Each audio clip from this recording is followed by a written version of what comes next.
Hello and welcome to this new episode of the Ubuntu Touch Q&A 186, streamed live on March the 21st, 2026. My name is Alfred and joining me tonight is... Happily welcome everyone. Hello, Oh, Apple. Hope you had a good 2 weeks. yeah, actually, a bit busy, but quite good. Well, I hope you better, too, better busy and than our lazy. yeah, and our audience as well. I hope you had a nice couple of weeks. Very nice. Yeah, So, let's start with what happened over on GitLab the past 2 weeks. I've selected a few merge requests that get us to talk. First and foremost, there is the bootstrapping of 2604. So Marius right now is preparing the repository to build or CI to build 2604 images. According to Marius, it boots. It's not finished, but it's a first good impression. yeah, And a lot of packages gain build fixes along the way so that things like old CMake versions are respected so that those get upgraded with the new toolchain. And this means that potentially, maybe without promising anything, we might be rolling out 2604 in the future. So let's see what happens. yeah. There was actually discussions about rolling out quickly, but it will depend, of course, on how well it goes with my Marius experimentations. And there are some also issues that arise. So yeah. We don't know, but we will let you know as soon as we know. Perfect. So the next change, something that I did, I added a feature to Qtmere to support Wayland applications and Mir client applications for that matter that don't expose a desktop file hint, neither in the command line nor in the environment variables. So right now, uh, what Qtmere does is it basically groups unknown applications in an unknown applications group that gets spawned in the launcher so that you know that there is potentially any application right now connected to your display. It's Okay. yellow and it's a yellow icon and a question mark just to give a bit of awareness whether this could be dangerous. But that means that Wayland applications now start as they expect from other desktop environments, and it works. Yeah. Very nice. Next, yeah. Very nice to have. Oh yeah. It allowed me to start fexconfig in LXD containers. So I just forwarded the Wayland socket to the container and started an X application or a Wayland application in this case. And it connected to the host socket very normally. So it was working. And this means that sort of crashes that used to happen in the past because Qtmere couldn't authenticate the app, those things are a thing of the past. And yeah, Very good. Very, very good. next up, Morph web app container has been fixed for Qt 6. So one of the last missing pieces for providing a rootfs with Qt 6 Morph browser in the whole package is now handled. Web applications that make use of the web app container in Morph will be able to be used with Qt 6. Yeah. And that's great for web applications that need newer standards in HTML and JavaScript, so and Yeah. CSS. Yeah. Yeah. And if you're like me, I'm not bookmarking websites. I'm just creating web apps with Weber. And if a website doesn't work with the Morph browser that is embedded, then it's a pain. And I don't want to just open it in the Morph Qt 6 version. So that will be a great thing for those apps that are broken currently for some people. Because I'm sure many of you have web apps that you created with Weber, and some of them get broken because the browser is outdated. Right. Next up, the Fairphone 5 received a recovery update featuring rootfs expansion. So the first steps are being laid out for starting with the Fairphone 5 Yep. to selectively allow the rootfs to be resized, merged with an LVM instance, and resized to accommodate for a bigger rootfs. Uh, we will still need to see what happens next, but the first experiments, as far as I've been told, for the Fairphone 5 were successful, which is why the recovery has been merged. So, looking forward to that. Yeah, that's great. That's a very great work that has been done, and yeah, it will basically enable all device with small root file system to have the modern version of Ubuntu Touch with Right. more things embedded. And yeah, if we had that, let's say a couple of years ago, then it would have been a breeze to just have Qt 6 at the same time and then have morph being ported sooner. So yeah, Right. very great improvements. Exactly. So, what other things happen on GitLab right now? Qt Mirror is currently being selectively changed with Mirror 2.x patches. Finalization is still pending, but after this is done, we should be able to build Qt Mirror both for Mirror 1 and for Mirror 2. This scenario will be beneficial to us when we switch over to Mirror 2 in the shell, which we have uh, first proof of concept of. So I was able to boot my Xperia X with a mixed environment of Mir 1 and Mir 2. Mir 1's job is to manage the screen, and Mir 2 is for the shell, so that all applications that can be run are Wayland or X Wayland apps. Uh, this means that finalization with the trust prompts is still pending, but it's a start, and it showcases how we can effectively go forward without replacing everything in one go. So it's a Yeah, first step towards running Mir 2 on our phones, and that has been successful. It just needs to be reproducibly committed to GitLab so that we can have this environment running with a new image. yeah, that's also a very nice improvement. And yeah, a lot of nice behind the scene work that can then enable many more new applications or better support for legacy applications. I believe it also enables using the OS key for apps running on Libertine or not Libertine. Is it still Libertine or is it another thing now? No, Libertine is still there. Yeah, okay. So yeah, basically, eh, it will enable a lot of things, nice things. Right. And lastly, something from GitLab. I fixed the next dock's ability to tap and click, tap to drag, and to right click with two fingers. So people using the next dock or similar devices, which used to have trouble getting all the input devices running, this is fixed now. And it showcases that, yes, a convergent setup in desktop mode with the Fairphone 5 is feasible and doable.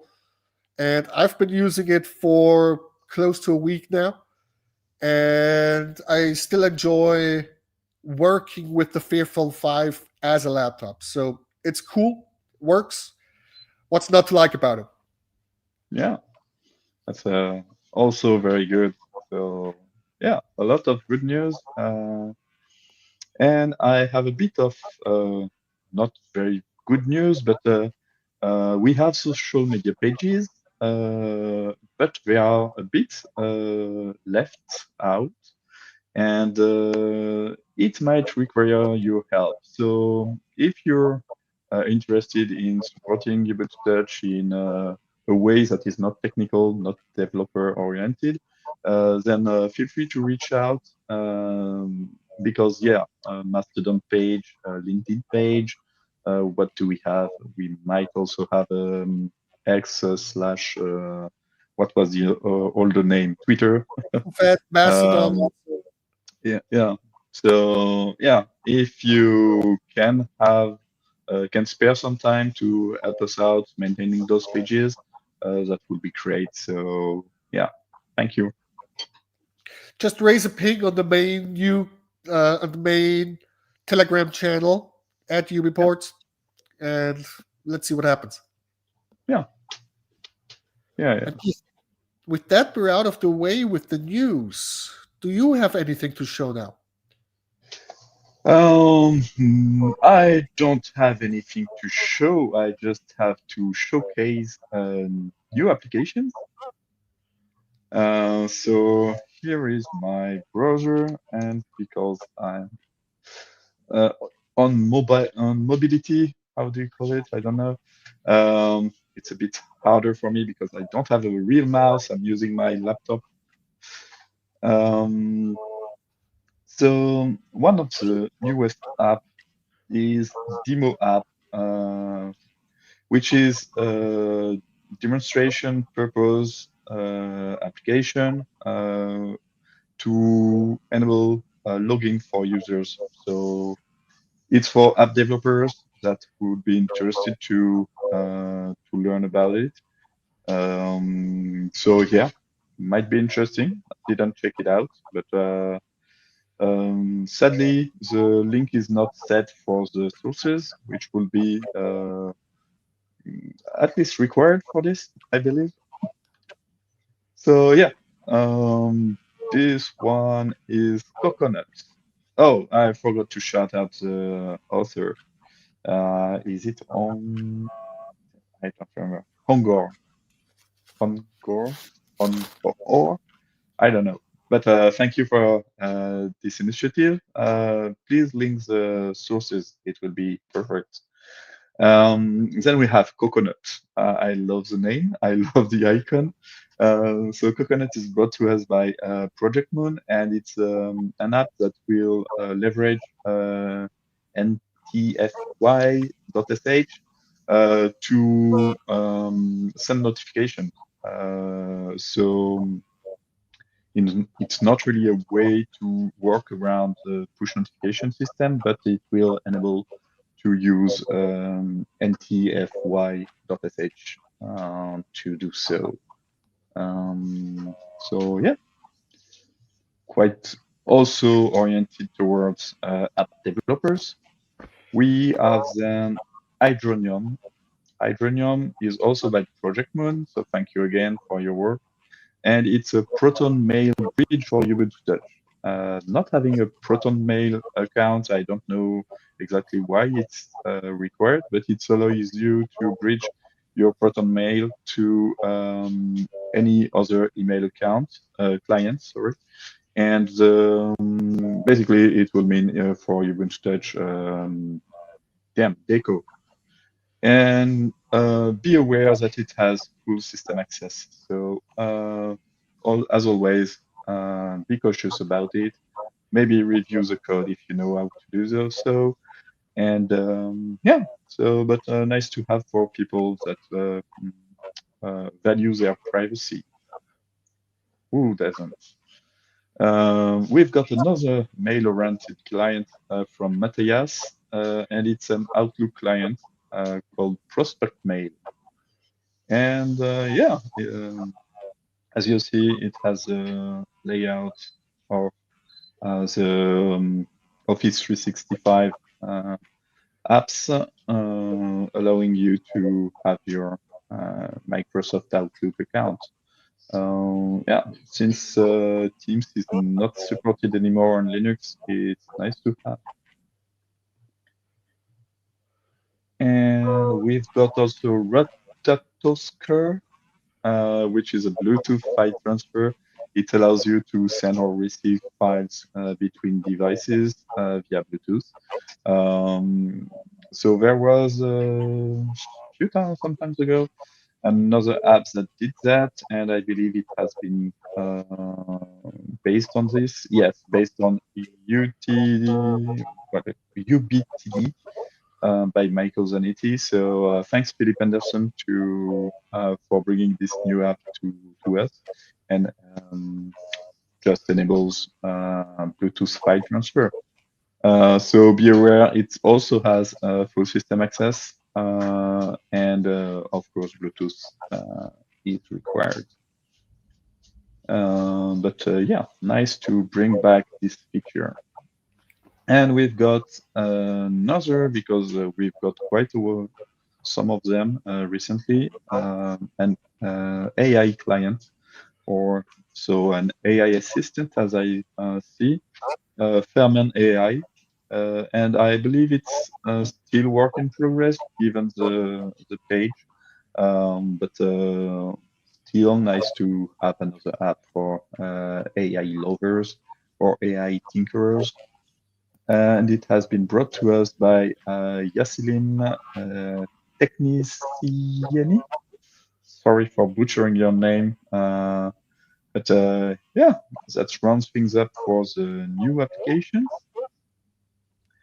And then we have also some apps that have been updated recently. First of all was Account Book, which allows you to check your finances. The Upper indicator fork, which allows you to have the power level inside your, and to set levels limit for charging your phone. Monthflow has been also updated, so allowing you to manage your crypto and euros. Latin Defense, the game has been updated. We've got also KeePass RX that has been updated. Indra, which allows you to basically communicate through, I think it was LoRa 1. We've got also Signal UT, What's News that has been updated. AF Valor, the trash collection thingy in the Netherlands. Water Drops, the time management alpha, also version for managing your Odoo projects. Cansoner, which allows you to have, it's a songbook for those guitar players or others. Farkle, sorry, a dice game. Hangman, which is classical games that you can play on paper, but nowadays we need an app for everything. But it's nice to have. I like it. XKey CD Viewer, which allows you to see the comics on your phone. Cal Tracker to track your calorie income. And Amazfish, which is quite nice.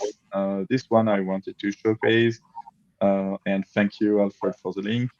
Yeah, Um, I'm gonna post the link in chat also because Joseph, the developer of Amazefish, has released a blog post about this. So if anybody is interested in reading up on what happened for this release, just go to this link yeah, and see what Joseph had to say.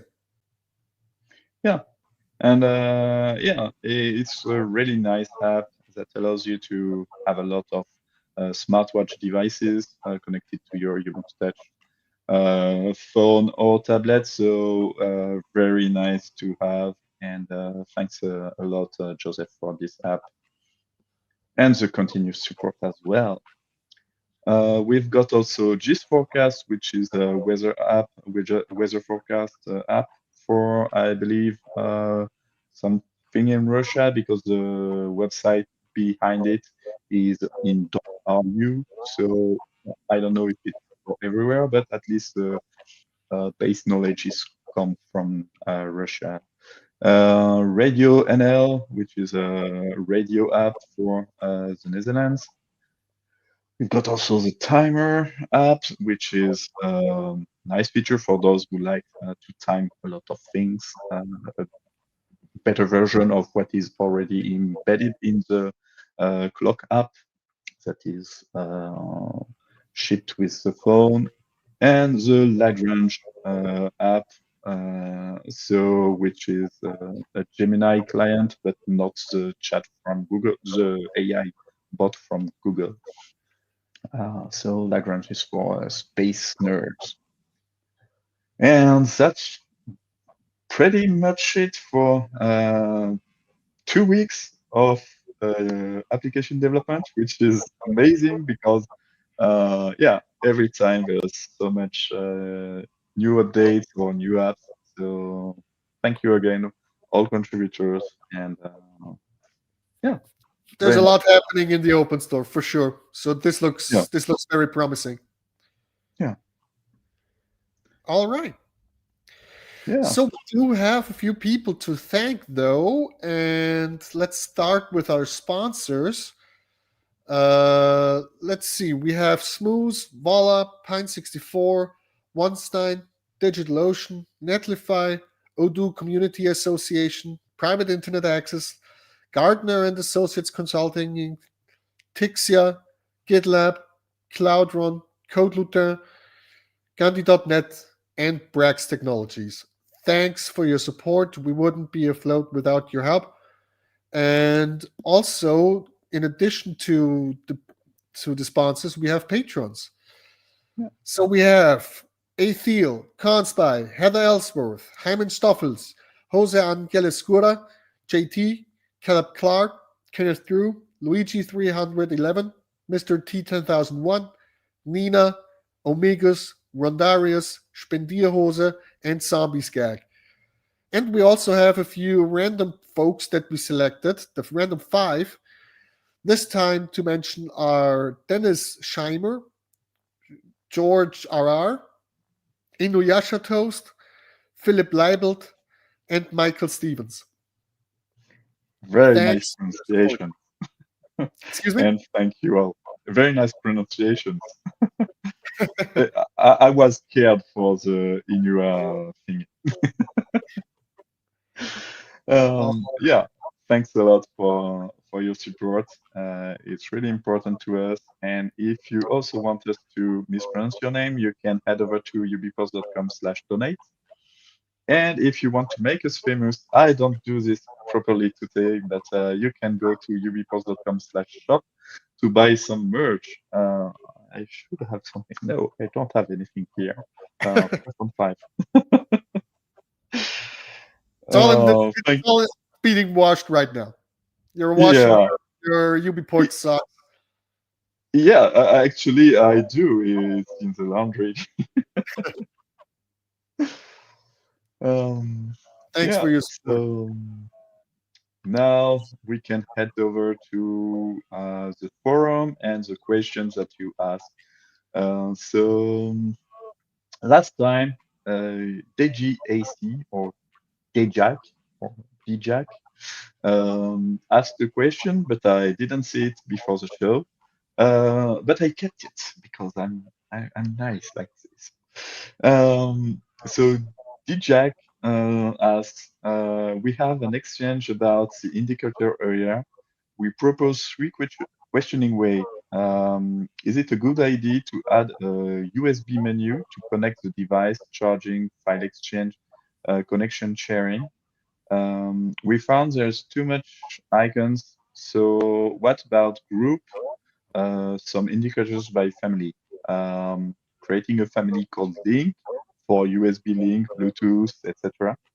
Another family called interface, which would have keyboard rotation, external display in future, and the usage of the file icon seems not clear.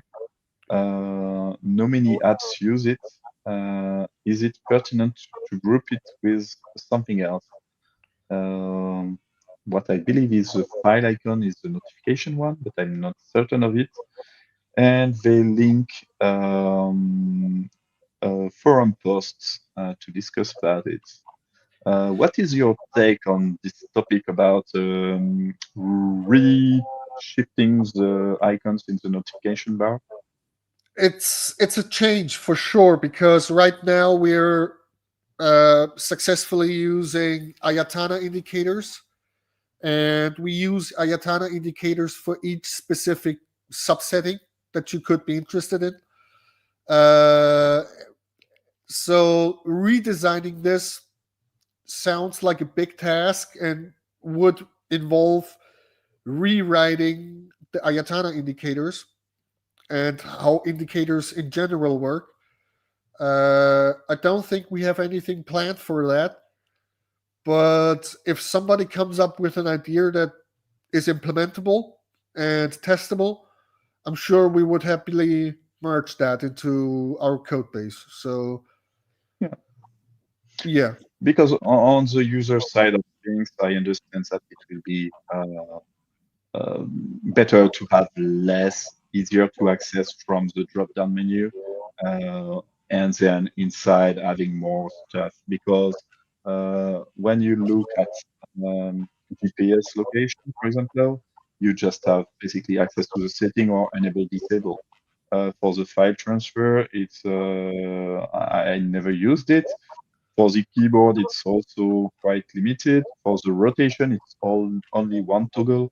So yeah, basically, that might be something interesting. But as Alfred told, it's a bit of there's a lot to do, I would say. there's a lot. There's a lot to happen in this. Uh, we would have to redesign how indicators work, and we would have to change the indicators to be like groupable, if you want to say so, Yeah, into logical groups. And I'm not sure about that. So it this definitely would be a task that takes some time until implemented. yeah. All right. So I guess that's it for this question. The next one is from Chromium OS guy, and they ask, can you give an estimate to when the move to Qt6 in Morph web app container will happen? And I guess it has been answered during the news section. It will be soon. Right. Yeah, it's ready. So for daily and the 2.x channel, I believe it will be very soon. And for everyone in the stable channel, it might be maybe I don't know, a few months out. I don't know if we want to push it right ahead after testing, or if we want to delay for other features to come into the new OTA. So Mind yeah, you, but soon. mind you, there is already a system image channel which is hidden, which contains Qt6 installed in the root of S. So Morph and web app container should be in there. And this is a channel that most importantly exceeds the root of S size of most devices. I can tell you that the Xperia X, the Jingpad, and the Voila tablet includes more than enough storage so that people can actually install this hidden channel, and this would automatically give you Qt6 Morph browser plus Qt6 web app container. So if Yeah, you're adventurous, you can install that. But mind you, if you install it on a device with low storage, then this will fail. So ensure that you have a device which supports a few gigs of internal storage before yeah, you install this. and yeah, and don't be afraid also to break things. So maybe not on your daily driver. Right. All I see a right. second question. What is that? Yeah, there's a second question from Chrome OS guy. What are your thoughts on okay, another forum post called microphone privacy concern? Okay. I haven't read the thread, but I will link it. So I'm So it seems checking. like there is a suggestion coming in on how to more predominantly display that something of permission or something that is worth asking for permission has been done. For example, opening the microphone and using the microphone from an app would, for example, add an icon to the sys tray when an application is recording the microphone, something like KDE. Uh, Okay. Also, adding an option to disable the microphone for all apps when the phone is suspended. Okay. Or even add an option to automatically disable the microphone for apps that are not in the foreground. Maybe except if they have a background microphone authorization. So there's a little bit of conversation happening on what this could look like. Uh, I'm not sure. We could, of course, add a little bit of UI extra to indicate that something of permission has been used. This is something that Android does. This is something that iOS does. We could do the same. We would probably just place it in the indicator and increase the icons that are shown by the permission in question. So if somebody wants to write a permission indicator, for example, this could be done. This could very easily be implemented together with the trust store and making sure that the permissions are set and most importantly they're being respected properly. Yeah. Yeah, and I guess as always, it will be nice to have, but it will take someone to do the job. So yeah, and Right. also yeah, quite interesting on the UI and UX side of things. But yeah, Indeed. I hope you had the time to copy the URL if you want to follow the discussion in the forum. And then we have a couple of questions also from Project Moon. So thanks again for the applications you made. Question: are there any thoughts, discussions going on that have gone in the past about widening the number of AppArmor permissions to allow for more fine-grained control of things? Some examples: permission to disable app suspend, so the user doesn't have to do it themselves, and permission to start background services could maybe be implemented similar to read-write paths with the ability to execute specific commands. Yeah. Wow. For the permission to disable app suspend, if you run an unconfined app, this is already possible. This is something that the screen recorder does. It when it starts recording, it cancels out the suspension and reactivates when the recording is done. So, as an unconfined app, this is possible. For confined apps, this would require a little bit of tinkering in the permission system and adding a new permission for that. And similarly to the start background services proposal, what we would like to see is a click hook being implemented for the click packaging format where the app developer can describe which binary inside of the click to run as a daemon, and the daemon would be started and auto started automatically by the system without the developer having to handle it. And all with app armor permissions and whatnot, which is important for us to guarantee that background services don't, you know, spy on you or Yeah.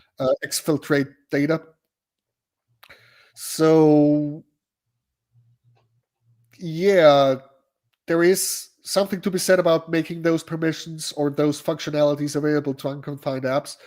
Uh, for what we see as a future for confined apps is the click hook to create a background service so that you can have an application that needs those services running in the background. So again, nothing stops you from proposing a merge request.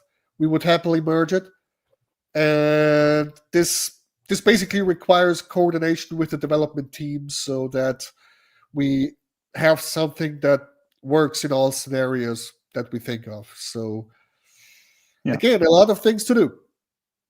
Yeah, yeah. Quite good ideas in this show tonight. And yeah, it's quite interesting to think about it.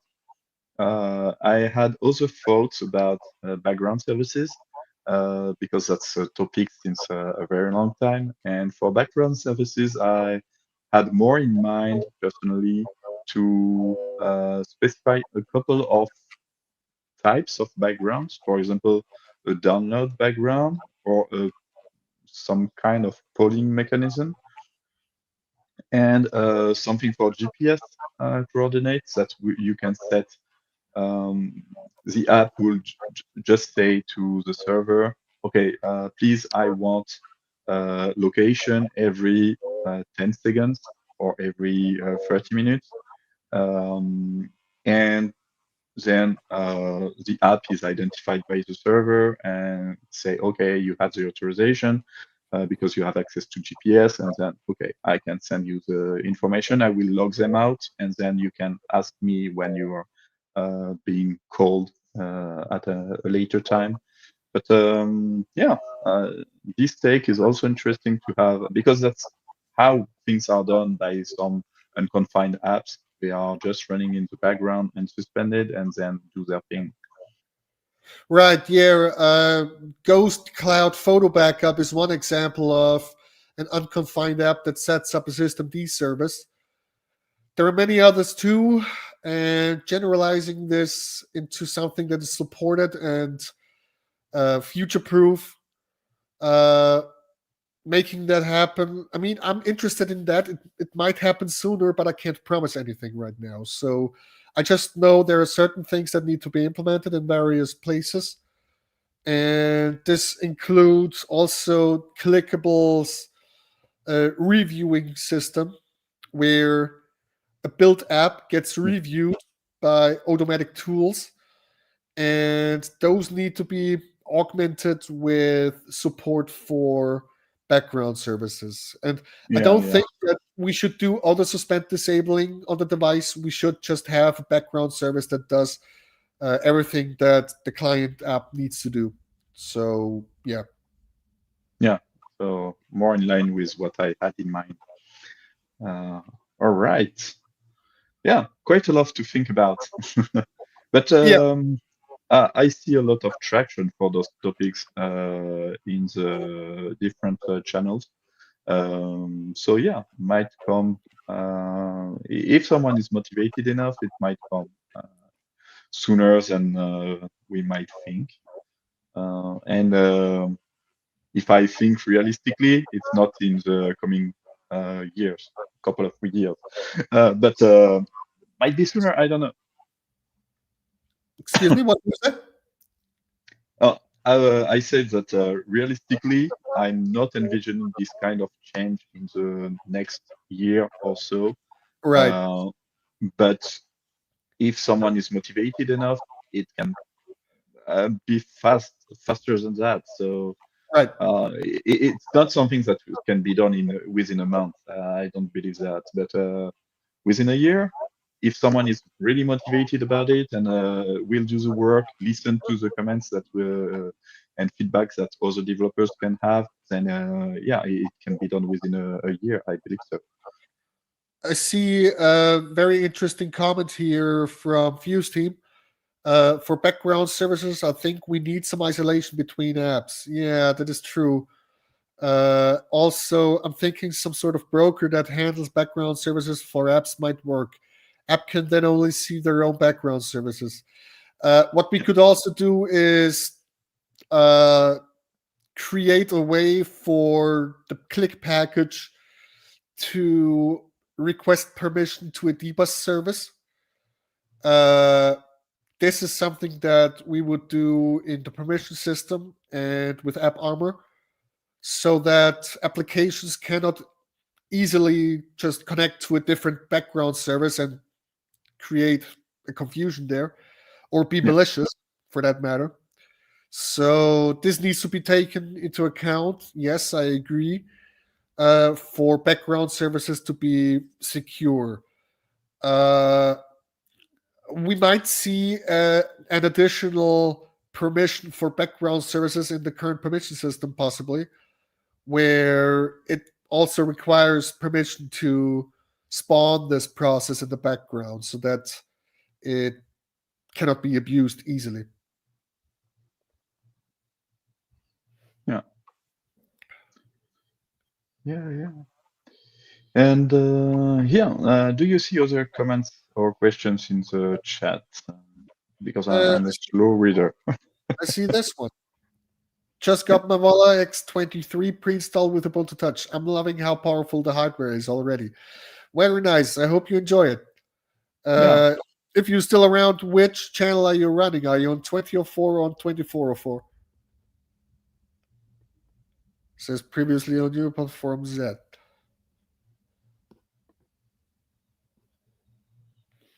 No. Yeah, also, I've had the opportunity to read through my setup.